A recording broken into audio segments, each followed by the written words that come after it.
2020년 4조 8천억 원이라는 천문학적인 가치로 팔린 브랜드가 있습니다. 2011년에 자본금 3천만 원으로 시작해서 매년 100% 이상의 성장을 이뤄내면서 불과 10년 만에 기업 가치 5조를 이뤄낸 배달의 민족. 특별한 기술적 차별화도 없고 서비스의 차별화도 없으면서 업계 2위와 엄청난 격차로 독보적인 1위를 유지하고 있는 배달의 민족. 이 매각으로 김봉진 대표는 1조 원대 자산가가 되었습니다. 그걸 보고 아는 분이 나도 배민 같은 앱 하나 만들어서 대박 터뜨려 볼까? 이런 말을 하더라고요. 그러니까 요즘 고3이 앱 만들어서 뭐 1,500만 원을 벌었다거나 3분 만에 앱을 만들 수 있다고도 하는데, 진짜 배민 같은 서비스를 만들려면 얼마가 필요하고 배민이 어떻게 3천만 원으로 시작해서 10년 만에 5조짜리 브랜드로 키웠을까요? 오늘 알아볼 위대한 브랜드는 배달의 민족입니다.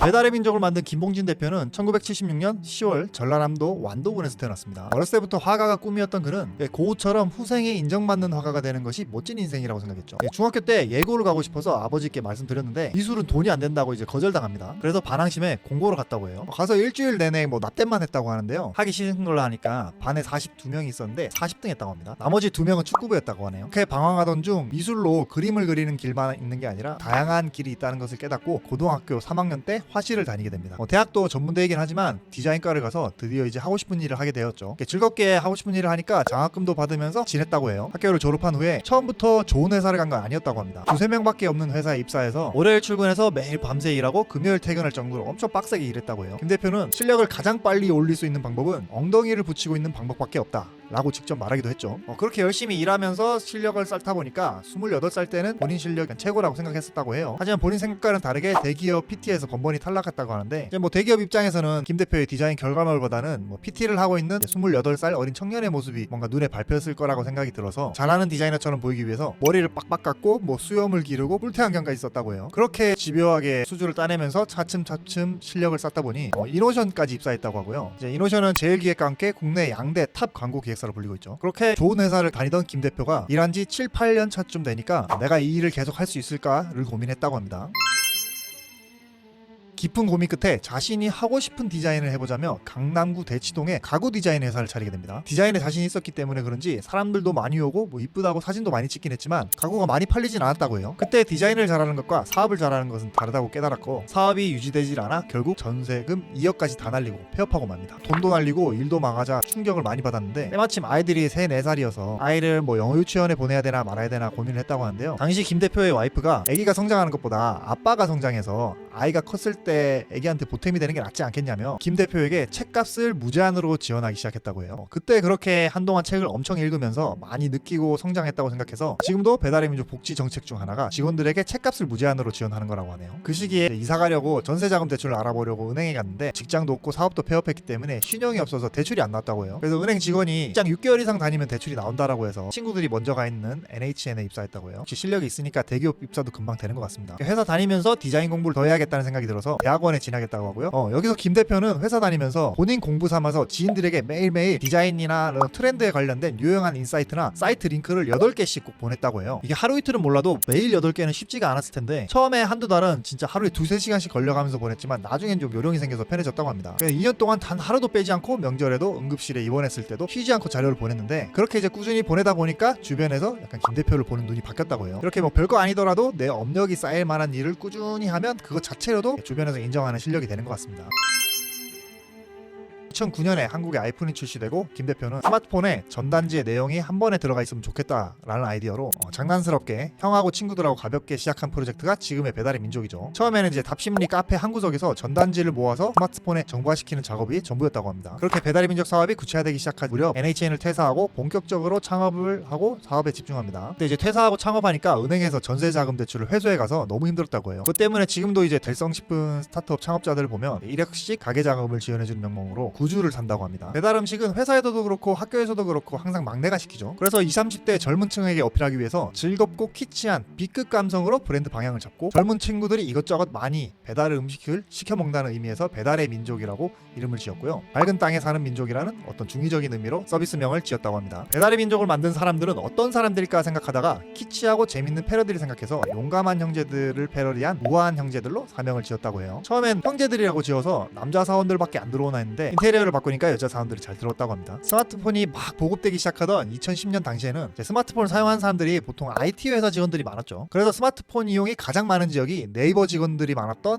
강남과 분당, 다음 직원들이 많았던 한남동이었다고 합니다. 김 대표는 그 지역의 전단지를 줍기 위해서 쓰레기통, 재활용 근무를 매일 뒤졌다고 하네요. 나중에는 충무로에 전단지 디자인하는 사람들, 아파트 경비원, 재활용 센터 다 가서 만나보고 어떻게 하면 전단지를 잘 모을 수 있을까를 끊임없이 고민했다고 해요. 하지만 그때 이제 경쟁 배달 앱이 100개가 넘었고 IT 회사는 1위가 되지 못하면 살아남기 힘든 시장이죠.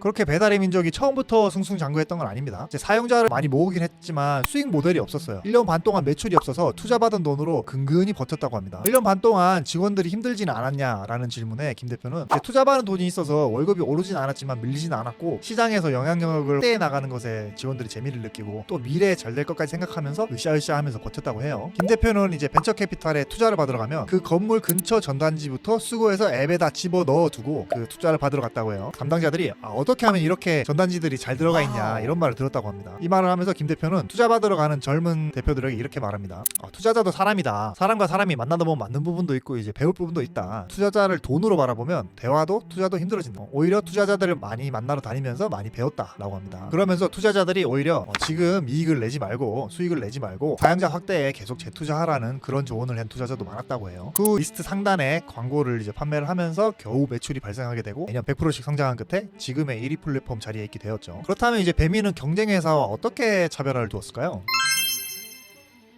김 대표는 이렇게 말합니다. 자기다움이 가장 중요하다. 배달 음식의 정의는 무엇일까요? 친구들과 가족들과 축구나 영화를 볼 때 배달 치킨을 먹는 행복함이라고 생각했다고 합니다. 우리는 앱의 기능이나 장점을 홍보하지 않고 배달 음식을 먹는 그 순간이 얼마나 즐겁고 행복한가에 대해서 계속 얘기했습니다. 그래서 찌질한 느낌, 친근한 느낌, 동네 형 같은 느낌을 줄 수 있도록 고객이 서비스를 접하는 모든 곳에 배치를 했고요. 그리고 이를 위해 초기엔 김 대표가 디자인을 직접 했다고 하죠. 마케팅이나 프로모션을 할 때도 이 컨셉을 잃지 않고 계속 지켜나갔다고 하는데요. 배달앱 과는 전혀 관계없을 것 같은 폰트, 서체를 제작해서 무료로 배포하고 블랙 프라이데이를 패러디한 블랙 프라이드 데이를 만들어서 장안의 치킨을 동나게 했죠. 또 사전에도 없는 치킨 맛 감별사라는 시뮬리에 자격시험을 만들어서 치킨 깨나 먹는다는 장안의 치킨 고수들을 모아 대회를 치렀죠. 그리고 참가자들이 시험 준비를 하느라 치킨은 또다시 많이 팔리게 됐고 SNS는 물론 공중파 TV를 포함한 모든 언론사에 기사거리를 제공했습니다. 심지어 영국의 파이낸셜 타임스가 현장 취재를 올 정도였다고 해요. 그런가 하면 배민 신춘문예라는 행사를 통해서 전국 수많은 재기발랄한 젊은이들을 위한 장을 만들어서 배달 음식을 소재로 한 기발한 말장난에 상을 주기도 했죠. 상품은 대상의 치킨 365마리, 최수상의 치킨 50마리, 수상작은 젊은이들이 많은 지하철 역사에 전시되어 지나가는 20, 30대 젊은이들이 피곤한 출근길에 뭔가 풋 하는 실소를 자아내게 하면서 배민다움을 각인시켰습니다. 음식 배달하는 업체가 서울 패션위크에 참가해서 자신들의 한글 설체를 이용한 패션을 소개하기도 했고요. 옷의 기능성과 언어의 맛을 절묘하게 결합해서 키치하고 재미있는 배민다움을 잊지 않았으면 물론입니다. 경쟁사인 요기요는 톱스타 연예인을 내세워서 인지도를 높이고 할인 쿠폰을 지급하는 등 이용자를 끌어모으는 전략을 펼친 데 반해 배달의 민족은 재치 있고 기발한 메시지를 던져서 이용자들에게 각인이 되는 대중들에게 자연스럽게 녹아드는 전략을 펼쳤습니다. 그러다 보니 경쟁 업체들이 배민을 따라하기 시작했고 김 대표는 그때 승리를 직감했다고 하죠. 많은 기업들이 자기다움과 고객에게 제공할 느낌 자체를 생각하지 않은 경우가 많은데요. 배민은 창업 초기부터 이런 컨셉을 지켜나갔던 것이 중요한 대목인 것 같습니다. 마케팅도 독특하게 하는 배민이 기업 문화도 독특합니다. 김 대표는 어떤 일을 하기 전에 항상 그 일의 본질을 알기 위해서 그 의미를 네이버에 검색해 본다고 해요. 직원들의 복지를 어떻게 할까 고민하던 김 대표는 복지의 정의를 찾아봅니다. 행복이란 결국 가정과 행복한 것이 최고의 복지라고 생각이 또 이어졌고 가족의 생일에 빨리 퇴근하는 배민만의 독특한 복지가 탄생합니다. 60, 70년대 간판 폰트, 삐뚤빼뚤한 한나체 자체적으로 쓰려고 만들었다가 무료로 배포한 폰트들인데요. 이렇게 만든 폰트들은 김 대표와 일부 직원들의 아이들, 자녀들의 이름이라고 합니다. 그리고 직원이 한 120명이던 시절 한 달에 한 번 모든 구성원이 모여서 이달에 있었던 이야기나 방향성, 인사이트 논의, 초청 강연 이런 것들을 진행했었는데요. 직급 나이에 상관없이 구성원 모두 엑셀을 놓고 돌려서 무작위 4명을 선정해서 1인 1만원씩으로 무작위 식사 시간을 가졌다고 해요. 보통 우리가 회사 다니면 타부서나 직위가 너무 차이 나거나 이런 직원들하고는 대면할 일이 별로 없는데 이렇게라도 해서 회사 전체가 짧게나마 소통하거나 부서들끼리 교류가 있었을지 않나 생각이 듭니다. 자, 이런 김봉진 대표의 이야기에서 우리는 무엇을 배울 수 있을까요? 첫 번째는 좋아하는 일을 오래 포기하지 않고 꾸준히 해야 성공한다. 어떻게 떡볶이를 맛있게 만들까를 고민하고 꾸준히 한 결과가 이제 국대 떡볶이가 됐다고 하고요. 어떻게 좋은 야채를 고를까 끊임없이 노력한 결과가 총각내 야채 가게가 되었다고 합니다. 배민은 전단지를 어떻게 잘 주울까를 연구해서 전 세계에서 전단지를 제일 잘 줍는 사람이 됐더니 지금의 배달의 민족이 됐다고 하죠. 한큐 철도 설립자 고바야시 이치조가 한 말인데요. 신발 정리하는 일을 맡았다면 신발 정리를 세계에서 제일 잘할 수 있는 사람이 되어라. 그렇게 된다면 누구도 당신을 신발 정리만 하는 심부름꾼으로 놔두지 않을 것이다. 우리가 어떤 브랜드를 알게 된 것은 짧은 시간이지만 그 브랜드를 만든 이들은 수년, 십수년 이상을 노력한 결과라고 김 대표는 말합니다. 그리고 이제 꾸준히 할 수 있으려면 내가 이 일을 왜 하고 세상의 발전에 어떻게 이바지할 수 있는가에 대한 소명의식이 꼭 필요하다고 하고요. 내 분야의 최고가 되기 위한 노력이 곁들여져야 된다고 합니다. 내 분야의 최고가 되면 이제 최고랑 일할 수 있다. 내가 최고의 디자이너가 되면 최고의 개발자랑 일할 수 있고, 내가 최고의 개발자가 되면 뭐 최고의 전략 기획자, 영업자 이런 분들하고 일을 할 수 있다. 일단 내가 업계의 최고가 되면 투자자도 유치할 수 있고 사업도 원활하게 할 수 있다라고 해요.